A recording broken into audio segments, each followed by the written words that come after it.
প্রতিটা রুহু, প্রতিটা মানুষ মালাকুল মাউতকে দেখতে পায়। আপনিও দেখবেন, আমিও দেখব।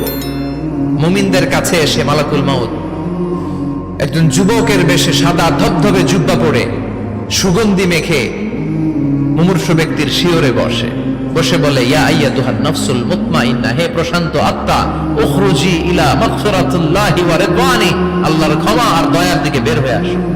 বলা মাত্রই মুমিনের আত্মাটা স্মুথলি বের হয়ে আসে। কাফান মিন আকফানিল জান্নাহ, হানুত মিন হানুতিল জান্নাহ, জান্নাত থেকে আনা সুগন্ধি কাফনের মধ্যে পেঁচিয়ে তিনি রূহটাকে নিয়ে ইল্লিনে চলে যায়। সরাসরি দেখে মালাকুল মাউতকে। আর যারা ইসলাম বিরোধী, কোরআন বিরোধী, তাদের সামনে এসে মালাকুল মাউত ত্রাস সৃষ্টি করে। আগে ধমক। হাইওয়েতে মাঝে মাঝে ডাকাতি হয় না? বাসগুলোর মধ্যে যখন ডাকাতি হয়, বাসে থাকে 50 জন, ডাকাত ঢুকে 5 জন। এই 5 জনের ভয়ে সবগুলো পেশাব করে দেয়, কারণ ত্রাস সৃষ্টি করে। এসেই চাইনিজ কুড়াল দিয়ে আগে কুবায় দেয় 4-5 জনের। রক্ত দেখে কি দেওয়ার সব আগে রেডি করে রাখে। মালাকুল মাউত এসে কাফের, নাস্তিক, মুশরিকদের সামনে সেরকম একটা ত্রাস সৃষ্টি করে। ভয়ে লোকটা কাঁপতে থাকে। ওর কাছে ভদ্র ভাষায় কথা বলে না, সুন্দর জামা পরে আসে না, কালো কুচকুচে চেহারা, ভয়ঙ্কর একটা রূপ নিয়ে, আকৃতি নিয়ে ইসলাম বিরোধীদের মাথার সামনে আসে। দুর্গন্ধযুক্ত চেহারার দেহ নিয়ে ধমক দিয়ে বলে, ও পাপাত্তা, ইয়া আইয়াতুহান নাফসুল খাবিসা উখরুজি ইলা গাদাবিল্লাহ, এ পাপাত্তা, আল্লাহর রাগ, ক্রোধ আর গজবের দিকে বের হয়ে আয়। মুমিনের আত্মা বলার সাথে সাথে যেমনি মুমিনের দেহ থেকে বের হয়ে জান্নাতি কাফনের ভেতরে ঢোকে, কাফেরদের আত্মাও কি এরকম তাড়াতাড়ি বেরোতে চায় নাকি? কাফেরদের আত্মা বেরোতে চায় না। ডানে দৌড়, বায়ে দৌড়, সামনে দৌড়, পেছনে দৌড়, দৌড়াদৌড়ি করে। মালাকুল মাউত এটাকে টেনে হিচড়ে, একটা জীবিত ছাগলকে জবাই না করে তার চামড়া উল্টার দিকে টেনে হিচড়ে বের করলে ছাগলটা যত কষ্ট পায়, এর চেয়ে কমসে কম 70 গুণ বেশি কষ্ট দিয়ে কাফের, মুশরিক আর গাদ্দারদের রূহ কবজ করা হয়। আল্লাহ, এই পরিস্থিতি থেকে তুমি আমাদের বাঁচাও। মুমিনদের রূহ যেমনি কবজ হয়, ওইভাবে রূহ কবজের ব্যবস্থা করে দিও। ইমানের মৃত্যু নসিব করে দিও, শাহিদি মৃত্যু নসিব করে দিও। আমাকে শহীদ করে সেই মিছিলে শামিল করে নিও, যে মিছিলের নেতা মীর হামজা, খোবায়েবে খাব্বাব, আল্লাহর কাছে ছিল অতি প্রিয়, শামিল করে নিও। আমাকে শহীদ করে সেই মিছিলে শামিল করে নিও। পড়েন আমিন। আরো জোরে পড়েন আমিন। তার মানে বিমান দুর্ঘটনায় হোক, কিংবা লঞ্চ ডুবিতে হোক, কিংবা আগুনে পড়ে হোক, কিংবা আত্মঘাতী হামলায় হোক, যে যেখানেই মারা যায়, কবরের 3টা প্রশ্ন তার জন্য আছে না নাই? ইসলাম বিরোধীদের জন্য প্রশ্ন 3টা, আপনারা যারা মুমিন তাদের জন্য 4টা। আপনাদের জন্য একটা বেশি, আলহামদুলিল্লাহ। কোন কবরে এসে প্রথম প্রশ্ন করবে মুনকার নাকির যখন চলে আসবে, 40 কদম যখন আত্মীয় স্বজনরা লাশটাকে কবরের মধ্যে দিয়ে 40 কদম চলে যায়, তখনই ফেরেশতা চলে আসে। শেষ, সব শেষ। এসে পরীক্ষা শুরু। মার রব্বুক, তোর রবের নাম কি?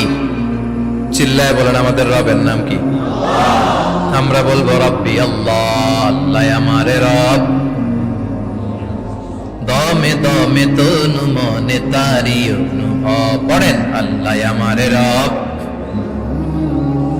তোমার দুনিয়াতে আমি যেদিকে তাকাই, অথই নিয়ামতে ডুবে আছি সবাই। পাখপাখালির গানে শুনি তাসবিহ কল রব, তাসবিহ কল রব, আল্লাহ আমারে রব। প্রথম প্রশ্ন, তোমার রব কে? আমরা বলবো আমাদের রব আল্লাহ। দ্বিতীয় প্রশ্ন, ওমা দীনুক, তোমার ধর্মের নাম কি? আমরা কি বলবো? তৃতীয় প্রশ্ন, বিশ্বনবীর চেহারা দেখিয়ে বলা হবে, আতারিফু হাদার রাজুল, এই লোকটারে চিনো নাকি? আমরা বলবো চিনি, আমাদের প্রাণের নবী, ঠিক কি না? চাঁদের চেয়ে সুন্দর তুমি নবী, আমার কামলিওয়ালা, দু জাহানের বাদশা তুমি, প্যারা নবী সাল্লে আলা। চাঁদের চেয়ে সুন্দর তুমি নবী, আমার কামলিওয়ালা, ঠিক কি না? 3টা প্রশ্নের যথাযথ উত্তর যখন দিয়ে দিলেন, আপনার জন্য অতিরিক্ত আরেকটা প্রশ্ন করা হবে, ওয়ামা ইলমুক, তোমার নলেজ কি? তিনটা প্রশ্নের উত্তর যে তুমি করতে পারলা, কিভাবে পারলা, কেমনে জানলা? নকল করে বলছো নাকি জেনে বুঝে আসছো? নকল হয় না? এখন তো পরীক্ষা চলতেছে বোধহয়। কি পরীক্ষা? এসএসসি পরীক্ষা। নকল হয়? কৃষ্ণপুরে নকল নাই না? এখন মনে হয় এগুলো একটু কমছে। একটা সময় ছিল অনেক নকল হইতো। পাঞ্জাবের ভিতরে নকল, পকেটে নকল, টুপির ভিতরে নকল, মৌজার ভিতরেও নকল, এমনকি মেয়েরাও নকল করে পরীক্ষার হলে আসে না নাই? স্কেলের মধ্যে লিখে নিয়ে যায়, হাতের মধ্যে লিখে নিয়ে যায়, ওড়নায় লিখে নিয়ে যায়, কাপড়ে লিখে নিয়ে যায়, আসে না নাই? ফেরেশতারা বলবে নকল করছো নাকি?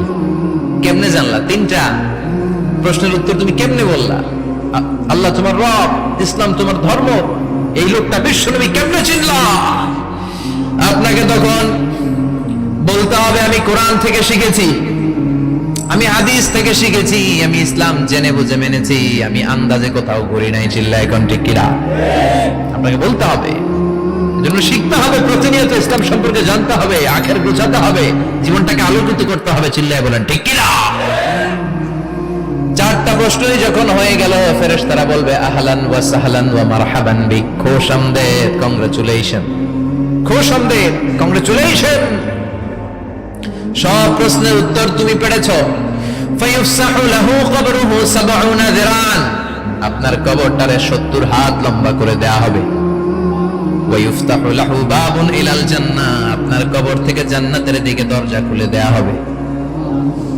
ওয়া ইলবাসু মিন লিবাসি আহলিল জান্নাহ, জান্নাতের দুইটা রেশমি কাপড়ের পোশাক এনে আপনারে পরিয়ে দেয়া হবে।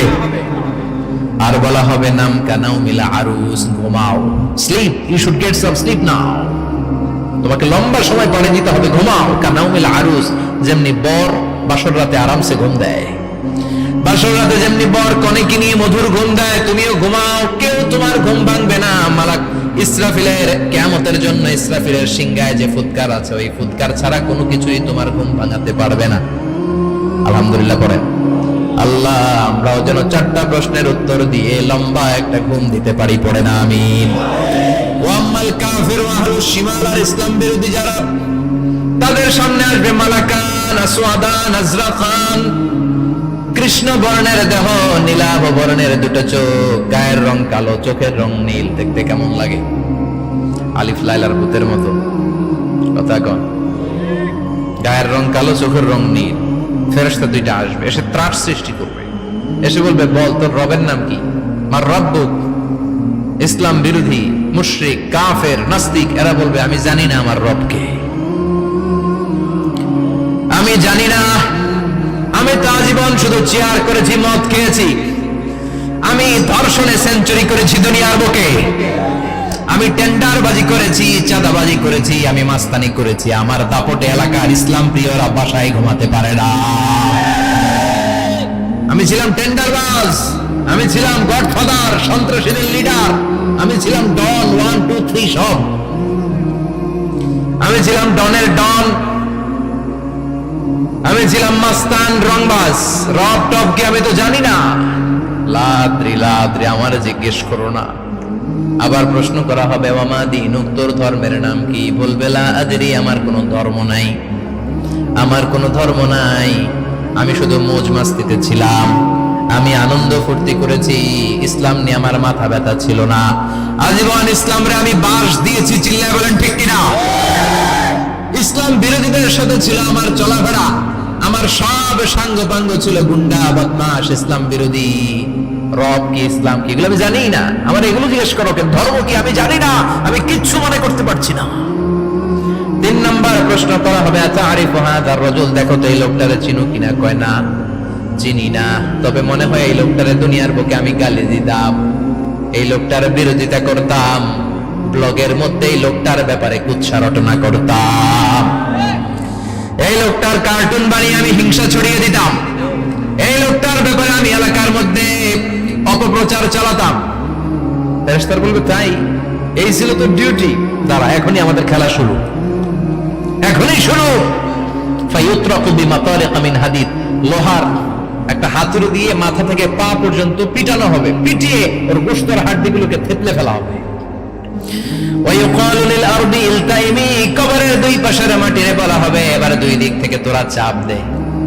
চাপ দেয়া হবে, ধাক্কাধাক্কি করেও সে সুবিধা করতে পারবে না। মাটি আস্তে আস্তে আস্তে আস্তে দেহের দুই দিকে লেগে এমন জোরে দুইটা চাপ দিবে, ফাতাখতালিফা আদলাউহু, তার ডান পাশের পাঁজরের হাড্ডি বাম দিকে ঢুকে যাবে, বাম দিকের হাড্ডি ডানে চলে যাবে। বিষ্ণুই বললেন এই হাতুড়ি দিয়ে পিটানোর শাস্তি, কবরের চাপ দেওয়ার শাস্তি চলতেই থাকবে হাত্তাল কিয়ামা, কিয়ামত পর্যন্ত। আল্লাহ এই কবরের শাস্তি থেকে আমাদের বাঁচাও। আমরা এই আযাব পেতে চাই না, আমরা যেন ঠিকভাবে কবরের 4টা প্রশ্নের উত্তর করে দিয়ে লম্বা ঘুম দিতে পারি। আল্লাহ তুমি তৌফিক দাও। এজন্য আল্লাহ বললেন গোলাম দুনিয়া নিয়ে পাগল হয়ে থেকো না। এই দুনিয়ার জীবন আসল জীবন নয়, আসল জীবন হলো কবরের জীবন। জোরে বলেন ঠিক কিনা? এই জন্য মাঝে মাঝে কবরে যাবেন, কবরস্থানে দাঁড়িয়ে চিন্তা করবেন এই জায়গায় আমারও আসতে হবে। দিন যাবে, রাত আসবে, বৃষ্টি হবে, শীত আসবে, কেউ আমার দেখতে আসবে না। একা থাকতে হবে, একা, বড় একা, অন্ধকার, বড়ই অন্ধকার। ওই কবরের জীবনের সামান গোছানোর দরকার আছে না নাই? ওই কবরে সুখে শান্তিতে থাকতে চাইলে নামাজ পড়ার দরকার আছে না নাই? কোরআন পড়ার দরকার আছে না নাই? ছেলে মেয়েগুলোরে মানুষের মতো মানুষ করার দরকার আছে না নাই?